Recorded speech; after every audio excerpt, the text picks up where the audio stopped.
Assalamualaikum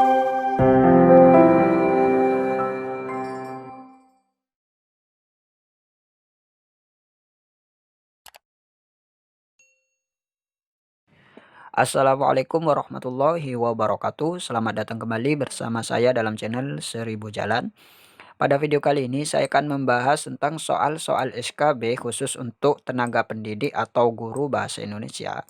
Tentang materi soal-soal yang sering keluar.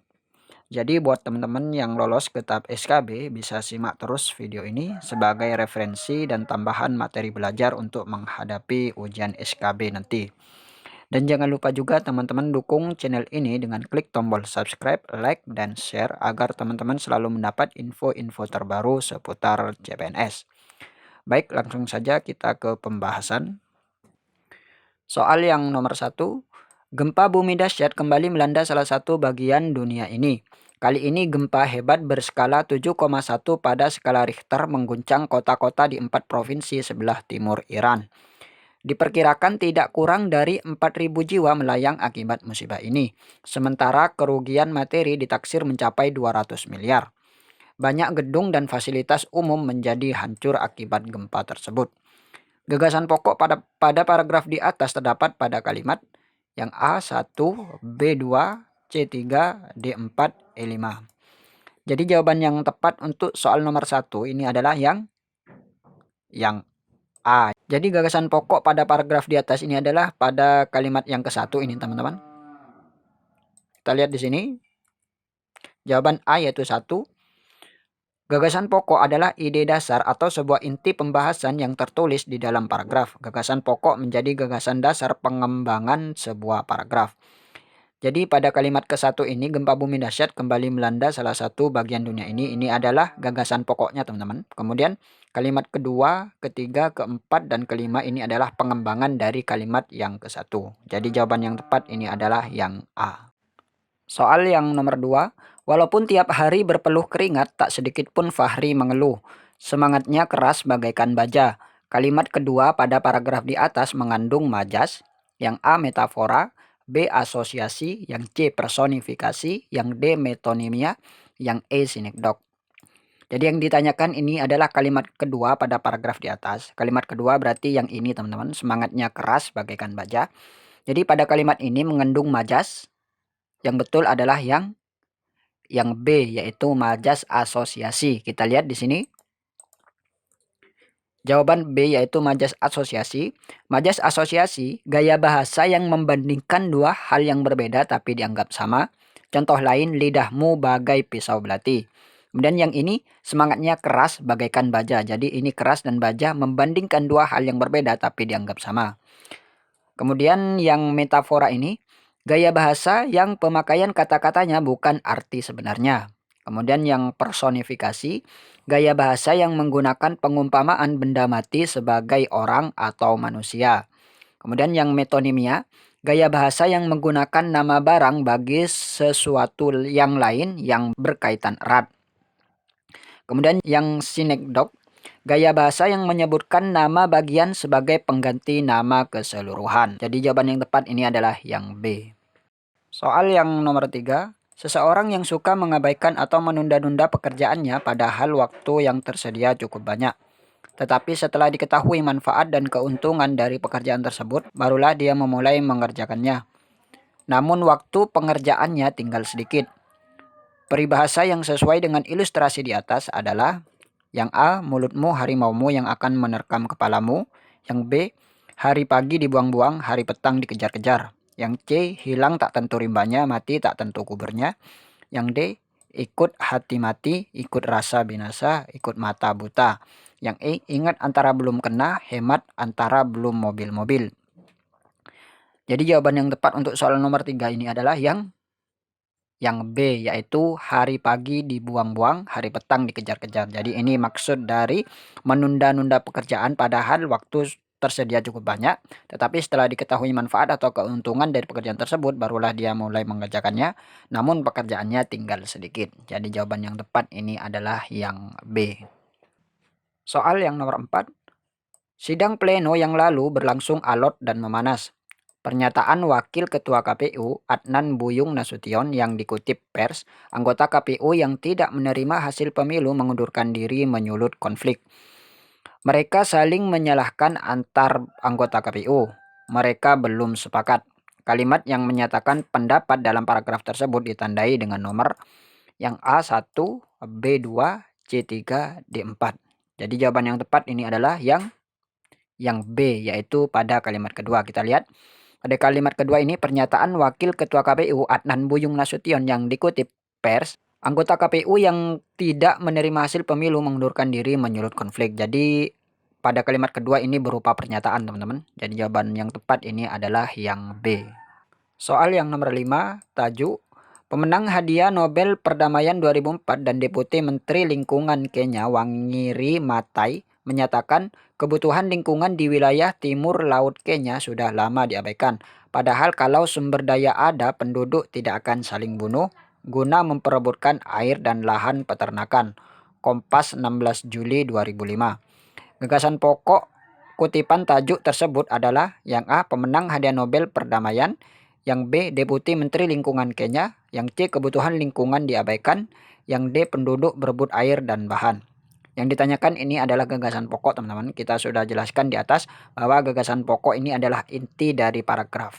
Jadi inti dari paragraf ini adalah yang C, yaitu kebutuhan lingkungan diabaikan. Kita lihat di sini. Jawaban C yaitu kebutuhan lingkungan diabaikan. Jadi jawaban ini yang C. Soal yang nomor 6, tajuk satu hal lain yang harus kita jaga bersama adalah moral prajurit. Kita menuntut mereka untuk menjadi prajurit yang profesional. Salah satu konsekuensinya mereka harus mendapatkan kesempatan untuk terus mengasah kemampuan. Kita tidak menutup mata bahwa fokus pembangunan kita sekarang tertuju pada pembangunan ekonomi. Masalah pengangguran dan kemiskinan lebih penting untuk lebih didahulukan. Tetapi bukan berarti kita bisa tidak memperdulikan kesiapan prajurit TNI. Tewasnya 6 prajurit marinir kita melakukan latihan pendaratan sepantasnya mengentakkan kesadaran kita betapa selama ini kita alpa untuk memperhatikan pembangunan TNI. Kompas 6 Februari 2008. Kalimat yang berupa fakta terdapat pada yang A. Kalimat pertama paragraf ketiga, yang B. Kalimat pertama paragraf kedua, yang C. Kalimat kedua paragraf kedua, yang D. Kalimat kedua paragraf ke-1. Jadi pada tajuk di atas ini yang merupakan fakta adalah yang A, yaitu kalimat pertama paragraf ketiga. Kita lihat kalimat pertama paragraf ketiga, tewasnya 6 prajurit marinir kita melakukan latihan pendaratan sepantasnya mengentakkan kesadaran kita betapa selama ini kita alpa untuk memperhatikan pembangunan TNI. Jadi ini adalah fakta, teman-teman. Tewasnya 6 prajurit ini berupa fakta. Jadi jawaban yang tepat ini adalah yang A. Soal yang nomor 7, dalam kereta. Dalam kereta, hujan menebal jendela, Semarang, Solo makin dekat saja. Menangkap senja, menguak purnama, cahaya menyayat mulut dan mata, menjengking kereta, menjengking jiwa, sayatan terus ke dada. Isi puisi tersebut adalah yang A. Ungkapan perasaan sedih ketika berada dalam perjalanan naik kereta, yang B. Ungkapan perasaan bahagia ketika berada dalam perjalanan naik kereta, yang C. Ungkapan perasaan kecewa karena terlalu cepatnya perjalanan menuju ke Solo, yang D. Ungkapan perasaan bahagia karena akan bertemu kekasihnya yang akan tinggal di Solo. Jadi isi puisi yang berjudul dalam kereta ini adalah yang betul yang A, yaitu ungkapan perasaan sedih ketika berada dalam perjalanan kereta. Kita lihat di sini, cahaya menyayat mulut dan mata, menjengking kereta, menjengking jiwa, sayatan terus ke dada. Ini adalah termasuk dalam ungkapan perasaan sedih, teman-teman. Jadi jawaban yang tepat ini adalah yang A. Soal yang nomor 8, kamu kenapa Du? Tanya nenek dengan sedih. Maafkan Badu nek, tadi Badu memakan mangga yang masih kecil-kecil dan akhirnya Badu sakit perut. Kata Badu sambil terisak. Sudahlah Du, lain kali tunggulah sampai mangga itu ranum, baru Badu boleh memetiknya. Amanat cuplikan cerpen tersebut ialah yang A. Jangan memakan mangga yang masih kecil. Yang B. Kita harus mengikuti nasihat orang tua. Yang C. Janganlah memetik mangga sembarangan. Yang D. Jangan melawan kepada orang tua.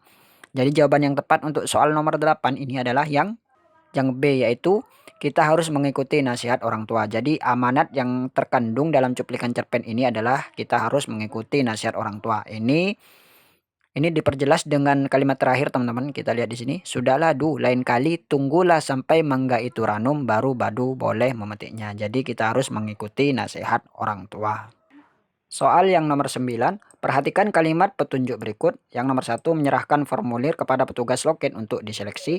Yang kedua, meminta formulir pendaftaran siswa baru. Yang 3, melakukan daftar ulang.